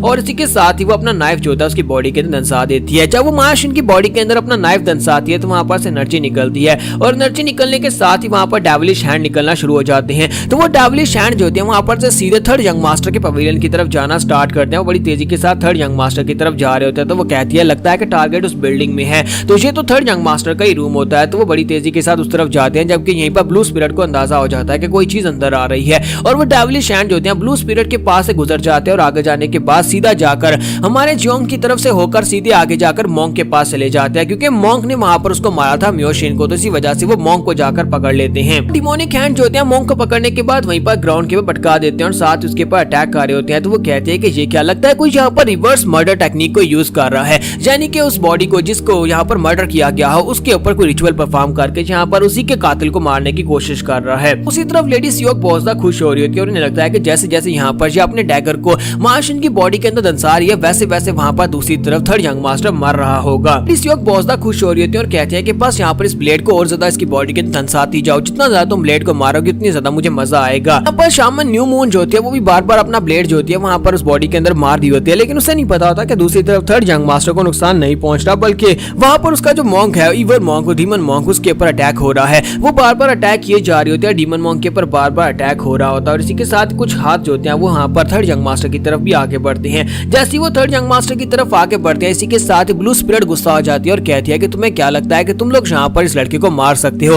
क्योंकि अगर ये लड़का यहाँ पर मरेगा तो फिर मैं भी यहाँ पर साथ में मरूंगी। और इसी के साथ ही वो वहीं पर खड़ी खड़ी अपनी ऐसे हाथ को घुमाती है और उसके अंदर से ब्लड निकलता है। ब्लड के साथ उसके सारे के सारे डिमोनिक हैंड जो वहाँ पर आए होते हैं वो सारे डिस्ट्रॉय हो जाते हैं, क्योंकि वो डिमोनिक हैंड्स जो होते हैं वो जियोन को मारने की कोशिश करते हैं। और अगर जियोन यहाँ पर मरेगा तो इसी के साथ ही ब्लू स्पिरिट भी मरेगी, क्योंकि वो उसकी फैमिलियर स्पिरिट है और इसी वजह से वहाँ पर वो सभी डिमोनिक हैंड्स को डिस्ट्रॉय कर देती है। जैसे वहाँ पर वो रिवर्स टेक्निक जो होती है डिस्ट्रॉय होती है, इसी के साथ दिखाता है कि न्यू मून को भी झटका लगता है और न्यू मून और उसके साथ साथ वहाँ पर मार्शिन दोनों उड़ते हुए पीछे दीवार के साथ जाकर टकराते हैं। लेडी सीओ और उसके गार्ड जो होते हैं वो लोग भी इस बात से काफी ज्यादा हैरान हो जाते हैं कि अचानक से यहाँ पर क्या हुआ है। तो इसी के साथ ही न्यू मून जो होती है वो उठकर खड़ी होती है और उसके मुंह से वहाँ पर ब्लड निकल रहा होता है। वो कहती है ऐसा कैसे हो सकता है, ये इम्पॉसिबल है, ऐसा बिल्कुल ही पॉसिबल नहीं है। यहाँ पर मैंने रिवर्स ब्लड टेक्निक को यूज किया था, रिवर्स मर्डर टेक्निक को यूज किया था, जिसकी वजह से मैं यहाँ पर उस स्पिरिट को मारना चाहती थी। जिस स्पिरिट ने यहाँ पर मार्शिन को मारा था वो स्पिरिट येलो लेवल की स्पिरिट नहीं है, बल्कि वो ग्रीन लेवल की स्पिरिट है। इसी वजह से वो इतनी पावरफुल है कि उसने यहाँ पर रिवर्स मर्डर टेक्निक को भी यहाँ पर डिस्पेल कर दिया और साथ ही जिसकी वजह से मैं यहाँ पर जख्मी हो गई हूँ।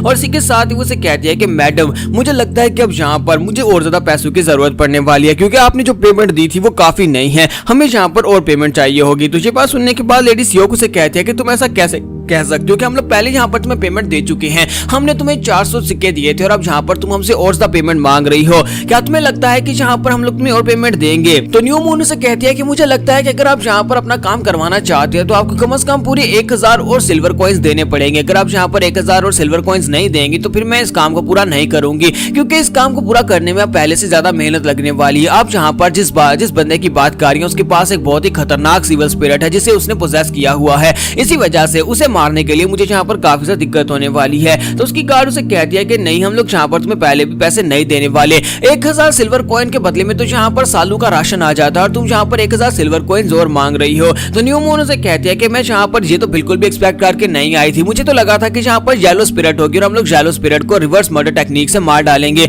लेकिन यहाँ पर वो येलो स्पिरिट नहीं है बल्कि ग्रीन स्पिरिट है जो कि काफी ज्यादा पावरफुल है, मुझे यहाँ पर अपनी जान को दांव पर लगाना पड़ेगा। तो लेडी सियोको से कहती है तुम्हारे कहने का मतलब यह कि थर्ड यंग मास्टर हमारे लिए खतरा है? तो वो कहती है हाँ, वो आपके लिए बहुत ज्यादा खतरा है। यहाँ पर बहुत सारी हाई रैंक की स्पिरिट्स नहीं होती और हाई रैंक की स्पिरिट्स जो होती है जैसे ग्रीन स्पिरिट है, ग्रीन स्पिरिट्स के लिए यहाँ पर कम से कम 10 शामन्स की जरूरत पड़ती है, तब जाकर हम लोग एक ग्रीन स्पिरिट को यहाँ पर हैंडल कर सकते हैं। लेकिन क्योंकि मैं यहाँ पर एक हाई लेवल की शामन हूं और मेरे पास बहुत ही अच्छे स्किल्स हैं और ऊपर से आपकी किस्मत है कि मैं यहाँ पर स्पेशल इस तरह की स्पिरिट से निपटने के लिए यहाँ पर आई हूँ। तो लेडी सियोको से कहते हैं तो फिर ठीक है, मैं यहाँ पर तुम्हें एक्स्ट्रा 1000 देने को तैयार हूँ, लेकिन आज हमारा काम हो जाना चाहिए। मैं चाहती हूँ कि तुम इस बात को मेक श्योर करो कि तुम यहाँ पर इस लड़के को मार डालोगी। आज यहाँ पर शाम होने तक तुम्हें थर्ड यंग मास्टर को मारना होगा। तो वो कहती है हाँ क्यों नहीं, आपका काम हो जाएगा। और इसी के साथ ही वो कहती है कि क्या आपको पता है कि यहाँ पर शामन्स के रैंक होते हैं? और इसी के साथ ही वो से कहती है कि मैं यहाँ पर आपको बताती हूँ कि शामन्स के रैंक के हिसाब से स्पिरिट्स के भी रैंक होते हैं। ऐसे यहाँ पर हमारे शामन्स जो होते हैं उनमें बहुत सारे ऐसे रैंक होते हैं जिसमें सन, मून, टैलेंट, डार्कनेस और पोर्टर होते हैं।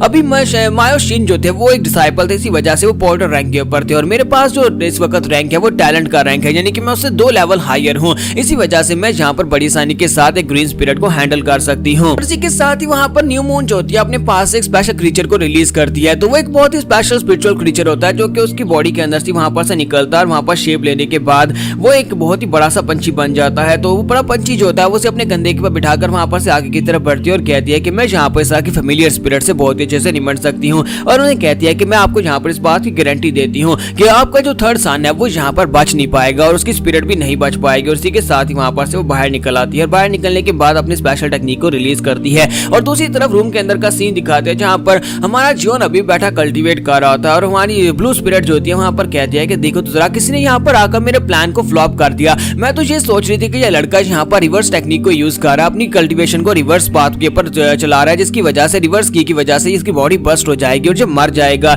लेकिन उस कमीने जो भी शामन था उसने यहाँ पर अपनी टेक्निक की वजह से मुझे यहाँ पर डिस्टर्ब कर दिया। फिर साथ ही वो जॉन की तरफ देखता है तो उसे दिखाई देता है कि वहाँ पर उसकी बॉडी के अंदर से ब्लैक कलर की निकल रही होती है जो कि डेथ की होती है। तो वो कहती है ऐसा कैसे हो सकता है? नॉर्मल इंसान जो होते हैं वो यहाँ पर सिर्फ की एनर्जी को एब्जॉर्ब करते हैं जो कि लाइफ की एनर्जी होती है, तभी वो एक मार्शल आर्टिस्ट कहलाते हैं। लेकिन इस लड़के की बॉडी के अंदर डेथ की है, ये डेथ की यानी किसी को मारने के बाद उसकी एनर्जी को भी एब्जॉर्ब कर सकता है। इसी वजह से इसकी की जो है पहले से ज्यादा पावरफुल है और ये काफी ज्यादा अजीब लगता है। मुझे तो ये बिल्कुल एक मॉन्स्टर की तरह लगता है, ये बिल्कुल भी नॉर्मल नहीं है। इसने अटैचमेंट टेक्निक को सिर्फ एक ही बार पढ़कर उसको मास्टर कर लिया और साथ ही यहाँ पर इस टेक्निक को मास्टर करने के बाद अब जो यहाँ पर अपनी बॉडी के अंदर कोर बनाने की कोशिश कर रहा है, जिसको बनाने में यहाँ पर लोगों को सालों लग जाते हैं। तो ब्लू स्पिरिट कहती है कि मैं यहाँ पर इस बात को मानना तो नहीं चाहती, लेकिन मुझे कहना पड़ेगा ये लड़का वाकई में टैलेंटेड है। और थोड़ी देर के बाद जियोन जो होता है वो अपने हाथों की तरफ देख रहा था कि उसके हाथों के अंदर से डेथ की निकल रही होती है, ब्लैक कलर की का ऑरा निकल रहा होता है और वो कहता है कि ये यहाँ पर बिल्कुल भी डेसिपेट नहीं हो रही है, काफी ज्यादा इंटरेस्टिंग है। और वो कहता है कि मुझे पता था जिस तरह से यहाँ पर गोचार ने बताया कि मुझे अपनी की को रिवर्स साइकिल में वहां पर चलाना होगा, इसी वजह से मैं यहाँ पर अपनी कोर बना पाऊंगा। तो ये वाकई में बिल्कुल वैसा ही था। मैंने अपनी सारी की को यहाँ पर डेथ की में चेंज कर दिया, जिसकी वजह से अब मेरी बॉडी के अंदर की नहीं बल्कि डेथ की है। ब्लू स्पिरिट जो होती है वहां पर उसकी तरफ घूर घूर कर देख रही होती है। तो जॉन कहता है कि अब तुम्हें क्या हो गया? तो वो उसे कहती है कि मुझे एक बात तो बताओ, क्या तुम जिंदा हो? तुम्हारा जॉन कहता है ये कैसा सवाल है, क्या तुम्हें दिखाई नहीं देता कि मैं जिंदा हूँ? तो वो उसे कहती है कि अच्छा ठीक है, मैं तो बस यहाँ पर इस बात को लेकर हैरान हो रही हूँ कि अगर तुम जिंदा हो तो फिर तुम यहाँ पर डेथ की को अपनी बॉडी में कैसे एब्जॉर्ब कर पा रहे हो, क्योंकि डेथ की तो मरने के बाद बॉडी के अंदर आती है और फिर तुम यहाँ पर जिंदा होकर ये सब कुछ कैसे कर सकते हो? तो वो कहता है कि मुझे सबके बारे में कैसे पता हो सकता है? वो कहती है हाँ तुम्हें इस बारे में पता हो भी नहीं सकता। और इसी के के साथ ही वो उससे पूछता है ब्लू स्पिरिट यहाँ पर एक बात तो बताओ, ये कमरे की ये हालत कैसे हो गई? तो वो कहती है क्या तुम्हें सिर्फ और सिर्फ कमरे यहाँ पर दिखाई दे रहा है, क्या तुम्हें अपना इवल मॉन्क नहीं दिखाई दे रहा? उसकी हालत जरा चेक करो। और इसी के साथ ही वो गार्ड गोचान की तरफ देखता है और कहता है ये गार्ड गोचान को क्या हो गया, यहाँ पर क्यों बेहोश हो गया है? तो वो कहती है कि मुझे नहीं पता, ये सिर्फ ड्रामे कर रहा होगा। हालांकि उसी ने यहाँ पर उसके ऊपर प्रेशर डालकर उस बेचारे को बेहोश किया था। इसी के साथ ही दिखाते हैं कि इवल मॉन्क जो होता है वो होश में आ जाता है। होश में आने के बाद वो जाकर हमारे जियोन को सारी की सारी बात बता देता है कि जहाँ पर उसने क्या किया और ब्लू स्पिरिट ने क्या किया। जबकि ब्लू स्पिरिट चिल्लाकर उसे कहती है कि हम दोनों स्पिरिट्स हैं, तुम्हें मेरा साथ देना चाहिए ना कि जहाँ पर इसका। और साथ ही वो उसे पीटना शुरू कर देती है और कहती है अगली बार मैं जहाँ पर तुम्हें और बहुत ही बुरी तरह से पीटने वाली हूँ। और इसी के साथ ही हमारा जियोन उसे कहता है कि तुम्हारा शुक्रिया कि तुमने यहाँ पर मेरी जान बचाई जब मैं कल्टीवेट कर रहा था। तो वो उसे कहते हैं कि नहीं, यहाँ पर कोई रिवर्स मर्डर टेक्निक को यूज कर रहा था। मुझे लगता है कोई शामन जहाँ पर जो काफी ज्यादा पावरफुल है, जो यहाँ पर रिवर्स मर्डर टेक्निक को यूज करना जानता है। वो यहाँ पर इवल मॉन्क को मारना चाहता था, लेकिन साथ ही तुम्हें मारना चाहता था। और अगर तुम यहाँ पर मरते तो मैं भी साथ में मर जाती। और इसी के साथ ही पूरा रूम हिलना शुरू हो जाता है और उन्हें साइड से बाहर से बहुत ही जबरदस्त कीड़ों की आवाज आना शुरू हो जाती है। तो वो लोग कहते हैं कि अब यहाँ पर क्या हो रहा है? तुम्हारा जियोन कहता है कि ब्लू स्पिरिट क्या तुम्हें इस बारे में पता है? तो वो कहती है हाँ मुझे इसके बारे में पता है और ये सीन देखने में काफी ज्यादा इंटरेस्टिंग है। और इसी के साथ दिखाते हैं कि वहाँ पर रूम के अंदर कीड़े आना शुरू हो जाते हैं। वहाँ पर बहुत सारे कीड़े होते हैं, थोड़े नहीं काफी ज्यादा होते हैं। तो ये देखकर ब्लू स्पिरिट कहती है कि कौन बेवकूफ है जो यहाँ पर इस तरह की फेमिलियर स्पिरिट्स रखता है। इस तरह की फेमिलियर स्पिरिट्स रखना तो बिल्कुल भी अच्छा नहीं है। जियोन कहता है क्या ये है क्या? तो वो उसे कहती है स्पिरिट ऑफ माउंटेन्स है। स्पिरिट ऑफ माउंटेन्स के अंदर यहाँ पर शेल बीटल्स आते हैं, शेल्स जो होते हैं, इंसेक्ट्स आते हैं। शेल्ड इंसेक्ट्स जो होते हैं यहाँ पर बहुत ज्यादा खतरनाक होते हैं। ये उनकी स्पिरिट्स को यहाँ पर यूज किया जा रहा है। बहुत सारे कीड़े जो होते हैं वो रूम के अंदर घुसना शुरू हो जाते हैं ताकि उनके ऊपर आकर अटैक कर सके। और इसी के साथ हमें यहाँ पर बीस्ट के बारे में बताया जाता है। दो तरह के मॉन्स्टर्स होते हैं, एक मॉन्स्टर जो कि अर्थ के ऊपर रहते हैं उन्हें चैमे कहते हैं, और दूसरे मॉन्स्टर जो कि पानी के अंदर रहते हैं उन्हें मोरियो कहते हैं। तो इन दोनों को मिलाकर यहाँ पर चैमे मोरियो कहा जाता है। तो चैमे मोरियो जो होते हैं ये स्पेशल बीस्ट होते हैं जो कि यहाँ पर इंसानी दुनिया के अंदर डिजास्टर लेकर आते हैं और बहुत ज्यादा खतरनाक होती हैं। ये कुछ इविल स्पिरिट्स होती हैं जो कि यहाँ पर दूसरे बीस्ट को कंट्रोल कर सकते हैं और सभी के पास अपनी कुछ पावर्स होती हैं। इन चैमे मोरियो में से एक ऐसा भी होता है जिसे माउंटेन पियर्सिंग शेल्ड बीस्ट कहा जाता है। तो वो एक पंछी की तरह का होता है, एक पंछी की तरह का बीस्ट होता है, लेकिन उसकी स्पेशल पावर्स ये होती है कि वो जहाँ पर अपने आसपास के कीड़ों को कंट्रोल कर सकता है। वो बस एक स्क्रीच लगाएगा और आसपास के कीड़े जो हैं उसकी आवाज सुनने के बाद आ जाएंगे। और बहुत सारे बीस्ट जो होते हैं आसपास से वहाँ पर इकट्ठे हो जाते हैं। वो सारे के सारे बीस्ट वहाँ पर हमारे जियोन की तरफ आते हैं ताकि उनके ऊपर अटैक कर सके। सभी बीस्ट वहाँ पर काफी ज्यादा पॉइजनस भी होते हैं और बहुत ज्यादा खतरनाक भी होते हैं। न्यू मून जो होती है वहाँ पर अपने पंछी को रिलीज करती है और कहती है कि सभी कीड़ों को यहाँ पर बुलाओ। और इसी के साथ वो लेडी सियोक से कहती है कि मुझे इस बात का बिल्कुल भी अफसोस नहीं है कि मेरा डिसाइपल मार्श यहाँ पर मारा गया, लेकिन मैं यहाँ पर इस बात को लेकर काफी ज्यादा उदास हूँ कि मैं यहाँ पर एक फेमिलियर फेस को देख रही हूँ जो कि एक इवल स्पिरिट के हाथों से मारा गया। हालांकि हम सभी लोग यहाँ पर इवल स्पिरिट्स को ही कंट्रोल करते हैं, यहाँ स्पिरिट्स को मारने का काम करते हैं क्योंकि हम लोग शामन्स हैं। लेकिन अगर एक शामन इवल स्पिरिट्स के हाथों से मारा जाए तो फिर तो यहाँ पर जो बहुत ही डिसऑनर की बात है। इसी वजह से मैं यहाँ पर ऑनर की फाइट करूंगी। और वो सभी कीड़ों को लेकर आगे की तरफ बढ़ना स्टार्ट करती है और कहती है कि मॉक फैमिली के थर्ड सन, तुम्हें तो यहाँ पर मरना ही होगा, तुम तो बिल्कुल भी नहीं बच सकते। और इसी के साथ ही अंदर का सीन दिखाते हैं कि हमारा जियोन कहता है कि अब हम लोग यहाँ पर क्या करेंगे, यहाँ पर तो बहुत सारे कीड़े हैं। और इसी के साथ ही हमारा जियोन जो होता है वहाँ पर बेड के ऊपर चढ़ जाता है। जबकि इसी के साथ ही थोड़ी देर के बाद गोचान को भी होश आ जाती है क्योंकि गोचान वहाँ पर हल्का हल्का हिल रहा होता है। तो हमारा जियोन उसके मुंह पर थप्पड़ मारता है और उसे कहता है कि गोचान जल्दी से उठ जाओ। तो वो उठकर बैठ जाता है और अपने सामने देखता है तो वहाँ पर इतने कीड़े उसके ऊपर भी चढ़े होते हैं। वो कहता है कि ये क्या, यहाँ पर इतने कीड़े कहाँ पर से आके? यंग मास्टर जी आपने क्या किया, ये कौन सी टेक्निक है, इतने कीड़े यहाँ पर क्या कर रहे हैं? और साथ ही वो अपने हाथ की तरफ देखता है कि कीड़ों ने उसके हाथ के ऊपर काट लिया होता है। तो वो कहता है कि मेरा तो हाथ यहाँ पर सूज रहा है, ये कीड़े बहुत ज्यादा खतरनाक हैं, इनने मुझे काट लिया। तुम्हारा जियोन उसे कहता है तो फिर इन सभी को यहाँ पर से निकालो, अपनी इन एनर्जी के साथ अपने आप को प्रोटेक्ट करो। जियोन कहता है कि कीड़े काफी ज्यादा छोटे हैं लेकिन इनकी तादाद बहुत ज्यादा है। अगर ये सभी लोग एक साथ हमारे पर दावा बोले तो मुझे लगता है कि कुछ ही सेकंड्स में हम सभी की पूरी बॉडी को खा जाएंगे। इसी वजह से हमें यहाँ पर इनसे बचना ही होगा। और ब्लू स्पिरिट उसे कहती है कि अब यहाँ पर तुम क्या करोगे? मुझे लगता है कि अब यहाँ पर तुम इन कीड़ों का खाना बन जाओगे। तुम्हारा जियोन उसे कहता है कि हाँ मुझे भी ऐसा ही लगता है। फिर साथ ही उसे कहता है कि ब्लू स्पिरिट क्या तुम मदद नहीं करोगी? तो वो उसे कहती है मैं यहाँ पर तुम्हारी मदद क्यों करूंगी, मेरे पास कोई वजह भी नहीं है तुम्हारी मदद करने के लिए। तुम्हारा जियोन उसे कहता है कि तुम ये मेरी फेमिलियर स्पिरिट हो और तुम्हें यहाँ पर मेरी मदद करनी ही होगी। अगर तुम हमेशा के लिए ऐसी रहोगी तो फिर तो यहाँ पर हम दोनों के आपस में कैसे बनेगी? तो वो उसे कहती है कि तो फिर यहाँ पर यही समझ लो कि अगर तुम यहाँ पर अपनी बॉडी मुझे दे देती हो तो फिर मैं तुम्हारी मदद करूंगी, लेकिन उसके बदले में तुम्हें यहाँ पर मुझे अपनी बॉडी देनी होगी। तो जियोन कहता है नहीं मेहरबानी, मैं यहाँ पर खुद ही अपनी मदद कर लूंगा, मैं यहाँ पर इस सिचुएशन से भी बाहर निकल जाऊंगा। तो वो कहती है अच्छा ठीक है, देखते हैं कि तुम इस सिचुएशन से कैसे निकलते हो। फिर साथ ही वो उसे कहती है क्यों ना हम लोग यहाँ पर एक शर्त लगा ले। तो जियोन कहता है कि हाँ बताओ क्या शर्त लगानी है। तो वो कहती है अगर तुम यहाँ पर इन सभी कीड़ों को हरा देते हो, सभी कीड़ों को हरा कर यहाँ पर जो शामन तुमसे फाइट करने के लिए आ रहा है उसको भी अकेले अपनी मदद से हरा देते हो मेरी मदद के बिना, तो फिर यहाँ पर तुम जो कहोगे मैं तुम्हारे ऑर्डर्स को फॉलो करूंगी, यानी कि मैं तुम्हारी ट्रूली एक फेमिलियर स्पिरिट बन जाऊंगी। लेकिन अगर तुम यहाँ पर इन कीड़ों को नहीं हरा पाते तो शामन से मरने वाले होते हो। जब तुम यहाँ पर एंड के ऊपर पहुंच जाओगे और तुम्हारी आखिरी सांसें बचेंगी, उस वक्त मैं यहाँ पर तुम्हारी बॉडी के ऊपर कंट्रोल कर लूंगी और तुम्हारी बॉडी मेरी हो जाएगी। तो कैसा रहा, क्या हम दोनों में डील हुई? तो जॉन कहता है हाँ ठीक है हम दोनों में डील हुई। और इसी के साथ ही वो उसे कहती है कि अब जहाँ पर डील स्टार्ट हो चुकी है, तुम्हें यहाँ पर इन कीड़ों से खुद ही निपटना होगा। तो जॉन कहता है लेकिन यहाँ पर इस बात को याद रखना कि तुम्हें यहाँ पर इस शर्त को पूरा करना ही होगा जो शर्त तुमने यहाँ पर लगाई है। और इसी के साथ ही वहाँ पर एक एक करके कीड़ों को पकड़ पकड़ कर मार रहा होता है, लेकिन कीड़े अभी बहुत ज्यादा होते हैं और बेड के ऊपर चढ़े होते हैं। तो गोचान से कहता है कि यंग मास्टर यहाँ पर तो पहले से भी ज्यादा कीड़े हो गए, अब हम लोग क्या करेंगे? तो वो से कहता है कि गार्ड गोचान, मुझे लगता है कि हमें यहाँ पर आग लगानी होगी, कुछ ऐसा ढूंढो जिससे हम लोग यहाँ पर आग लगा सके, कीड़े आग से डरते हैं। तो वो कहता है कि क्या आप यहाँ पर इस पूरी जगह को आग लगाना चाहते हैं? इसी के साथ उन्हें वहाँ पर सामने एक लैंटर्न दिखाई देती है। तो वो से कहता है कि यंग मास्टर वहाँ पर एक लैंटर्न पड़ी है, हम लोग उसको यूज कर सकते हैं। तो वो कहता है लेकिन वो तो काफी ज्यादा दूर है, वहाँ पर कौन जाएगा, फर्श के ऊपर तो बहुत सारे कीड़े हैं। तो इसी के साथ हमारा जॉन अपने हाथ को सामने की तरफ करता है और अपनी अट्रैक्शन आर्ट को यूज करते हुए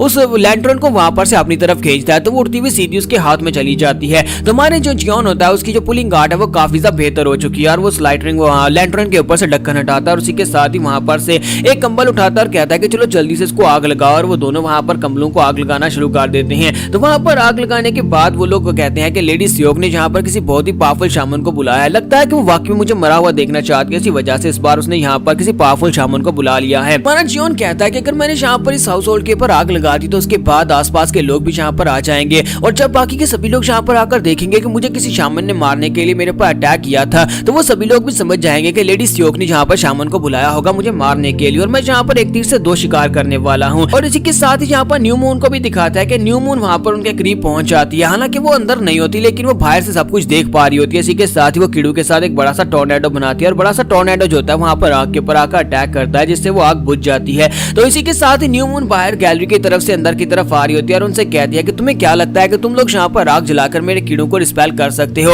और तुम लोग यहाँ पर इस तरह की चालें चलोगे और मुझे दिखाई नहीं देगा। हालांकि मैं यहाँ पर तुम्हें डायरेक्टली नहीं देख सकती लेकिन मेरी ये आंख जो है ये सब कुछ देख सकती है, मैं हर एक चीज देख सकती हूँ, चाहे यहाँ पर बीच में एक दीवार ही क्यों ना हो लेकिन मैं इसके पार भी देख सकती हूँ क्योंकि उसके पास वो एक आंख होती है, वो स्पेशल होती है और वो दीवारों के पार भी उसकी मदद से देख सकती है। उसे पता होता है कि वो कौन से रूम में है। तो वो कहती है कि अब यहाँ पर मैं अंदर आने वाली हूँ और तुम्हारा खेल खत्म हो जाएगा। और इसी के साथ ही वहाँ पर वो सब कुछ देख रही होती है कि वहाँ पर जॉन सामने बैठा होता है। वो अपने माउंटेन पियर्सिंग शर्ट पीस से कहते हैं कि दीवार को तोड़ दो। इसी के साथ ही दीवार टूट जाती है। जैसे वहाँ पर दीवार टूटती है तो इसी के साथ ही न्यू मून अंदर आ जाती है। तो अंदर आने के बाद हमारा जॉन सबसे पहले से कहता है कि मुझे तुमसे मिलकर काफी अच्छा लगा, जबकि वो भी इस बात से काफी ज्यादा हैरान होती है। जब वहाँ पर अपनी राइट आंख की मदद से उसकी तरफ देखती है तो उसकी बॉडी के अंदर से दो स्ट्रिंग्स निकल रही होती हैं जिसकी वजह से वहाँ पर दो फेमिलियर स्पिरिट्स कंट्रोल होने वाली हैं। तो एक फेमिलियर स्पिरिट यानी कि इविल मॉन्क जो होता है उसके पीछे खड़ा होता है और उसके ऊपर अटैक कर देता है। तो वो उसे कहती है कि तुम्हें क्या लगता है कि तुम यहाँ पर अपनी इविल स्पिरिट की मदद से मेरे पर अटैक कर सकते हो। और इसी के साथ वो फिर से वहाँ पर स्विफ्ट डिक्री टेक्निक को यूज करती है जिससे बहुत सारे हैंड जो होते हैं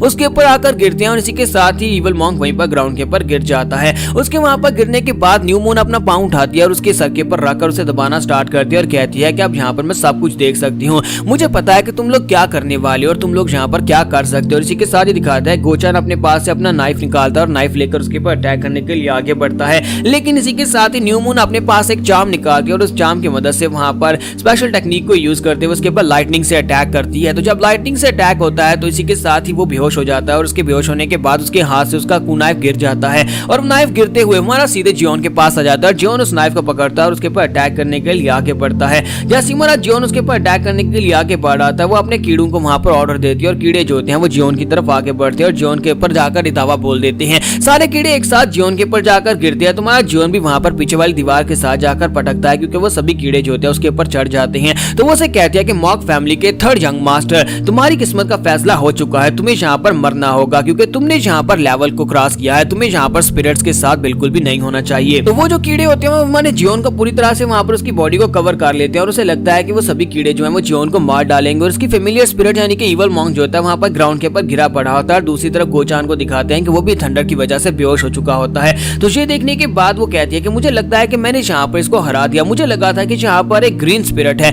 लेकिन असल में तो यहाँ पर इसके पास एक जेलो स्पिरिट है, लेकिन जेलो स्पिरिट यहाँ पर सब कुछ कैसे कर सकती है। साथ ही वो कहती है कि अब जबकि ये लड़का इन कीड़ों के हाथों मर जाएगा, इस लड़के के मरने के साथ ही ये इवल स्पिरिट भी मर जाएगी जो इसकी फेमिलियर स्पिरिट है। तो वो अपने बीच से कहती है कि चलो यहाँ पर से चलती है और वो वहाँ पर से पीछे की तरफ मुड़ जाती है। कहती है कि यहाँ पर इतने कीड़े हैं कि वो यहाँ पर इसके सबूत भी मिटा देगी, क्योंकि वो उसकी बॉडी तक यहाँ तक कि उसकी हड्डियां तक भी खा जाएंगे। तो जैसे ही वहाँ पर से वो जाने लगती है, इसी के साथ ही वहीं पर फिर से रुक जाती है, क्योंकि उसे वहाँ पर जबरदस्त प्रेजेंस महसूस होती है कि हमारा जॉन फिर से उठकर खड़ा हो जाता है। तो यहाँ पर हमारी एपिसोड 03 का एंड करेंगे और नेक्स्ट एपिसोड में देखेंगे हमारा जॉन जहाँ पर इन सभी कीड़ों से कैसे निमटने वाला है।